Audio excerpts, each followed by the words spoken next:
Hi guys, today we're going to look at 2 Chronicles again, chapter 24 through 25 through verses 28.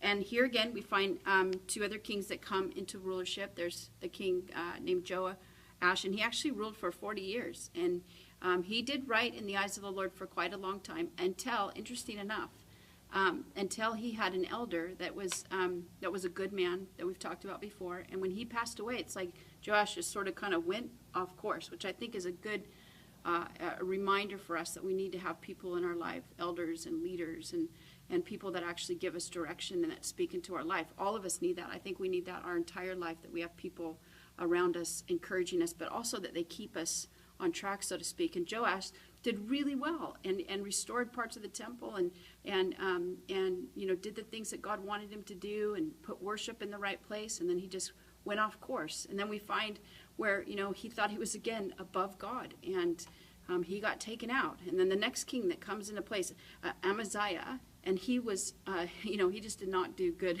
in God's eyes. He did not obey God, and he was one that actually didn't listen to God. And the interesting thing is, both of these kings, God had sent a prophet to give them a word of warning. And we find that with Joash, he just didn't listen, and because he didn't listen, eventually it just took him out. And we find where Amaziah actually did listen the first time. The prophet comes to him and warns him, "What are you doing?" He began to worship other idols, and he listened. And when he listened, then he got back on track again, and the Lord blessed him.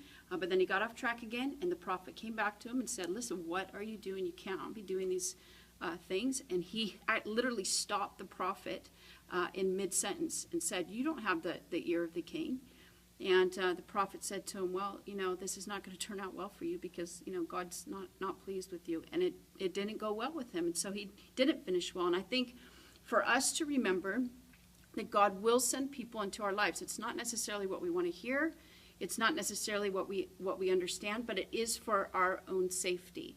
I kind of have this rule personally where I have a couple people that speak into my life, and if they tell me something, even if I don't understand it, even if it doesn't make sense to me, I do obey it.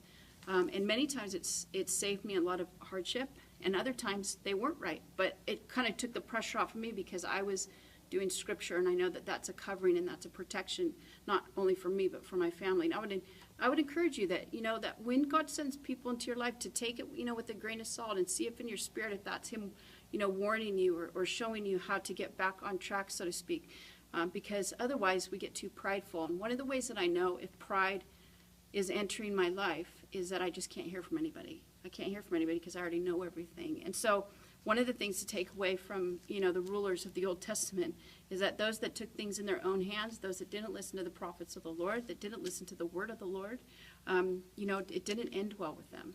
And so there is a warning, but it's also an encouragement that God gives us people as safety measures to keep us on track and to keep us in blessing.